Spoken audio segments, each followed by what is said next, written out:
Pour le moment, on a le grand plaisir d'accueillir le comédien Réal Bossé. Comment vas-tu? Ça va très bien, vous? Ça va très bien, Réal. On est bien heureux de t'accueillir. C'est la première fois que je viens là. Alors, écoute, je suis... Sur un plateau sportif. C'est un hommage. C'est un hommage. Ma présence est un hommage à votre talent. On discutait de sport et que tu suis ça quand même pas mal. Mais la raison pour laquelle tu es ici aujourd'hui, plus sérieusement, c'est parce que tu es le porte-parole du projet De Facto, qui a été mis sur pied par le Réseau du sport étudiant du Québec. C'est un projet qui vise les jeunes. Ça en rejoindre plusieurs de ceux qui nous écoutent. De quoi s'agit-il exactement? En fait, c'est pour dénoncer les tactiques de l'industrie du tabac pour les séduire. Donc, on parle de paquets colorés, de paquets attirants. On voit plus les avis, genre, vous allez mourir, le cancer, tout ça. On voit plus ça. On voit plutôt le paquet tripant qui est le fun à ouvrir, qui ressemble à une boîte de rouge à lèvres, toutes sortes de choses. Et la saveur dans le tabac, par exemple, c'en est une autre. La cigarette électronique, tout ça. En fait, c'est des tactiques parce qu'ils ont besoin de clients. Ils en perdent 2 sur 3 maintenant.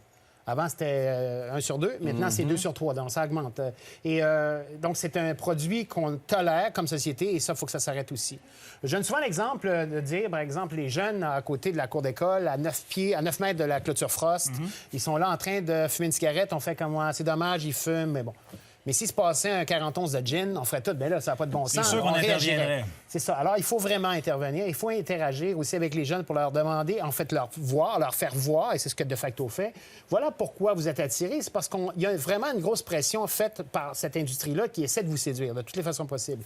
Donc, il faut avoir des moratoires, par exemple, pour certains produits du tabac, ou pour tous les produits du tabac. Empêcher, par exemple, la vente de mettre de la saveur dans les cigarettes. Pour contourner la loi, ils n'appellent plus ça une cigarette, ils appellent ça un cigario.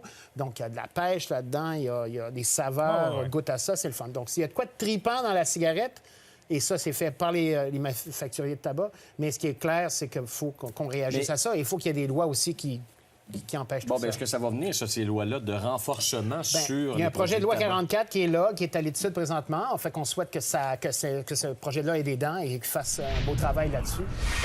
Tout ça parce qu'on doit protéger nos jeunes. Si vous allez sur le site De Facto, dès que vous entrez sur le site, le compteur se met à 0 et ça vous compte le nombre de morts qui se passent par... à toutes les 3 secondes, il y en meurt un. Donc, c'est 28 personnes au Québec qui meurent par jour. Et 90 jeunes s'initient au produit du tabac. Mais ça, ces chiffres-là, je veux dire, l'industrie du tabac elle-même, est-ce qu'elle nie ces chiffres-là? Non, elle n'a pas le choix. De toute façon, c'est la vérité. Elle reconnaît clairement qu'il y a un problème. Là. Oui, parce que ça existe, mais eux autres, ils se disent, bon, on est une industrie, on a le droit de faire de l'argent aussi, et c'est leur choix.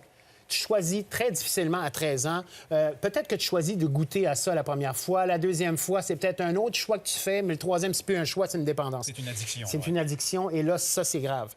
C'est l'âge moyen, ça, 13 ans. Donc, ça veut dire qu'on commence à 9 ans aussi. On peut commencer à 8 ans. On peut commencer à un peu plus vieux. On peut commencer à 18.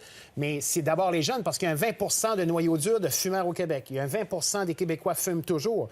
Et toi, tu as arrêté. Moi, j'ai arrêté. Plein de monde a arrêté de fumer. Donc, il y a encore 20 donc il y en a qui commencent. Et on ne commence pas à fumer à 25 ans. Mais on a l'impression que les jeunes fument de moins en moins. C'est pas vrai, finalement. Non, bien, en fait, c'est pas vrai, parce qu'il y a toujours ce noyau-là qui est là, qui n'arrête pas, qui est toujours là. S'il diminuait ce noyau de 20 solide-là, si on s'en allait à 15 on dirait « Ah, il y a une diminution ». Mais il y a quand même un travail exceptionnel des cigarettiers pour arriver à les séduire, à les amener de ce côté obscur de la boucane, mais on est là-dedans. Donc, De Facto est là pour dénoncer ces tactiques-là.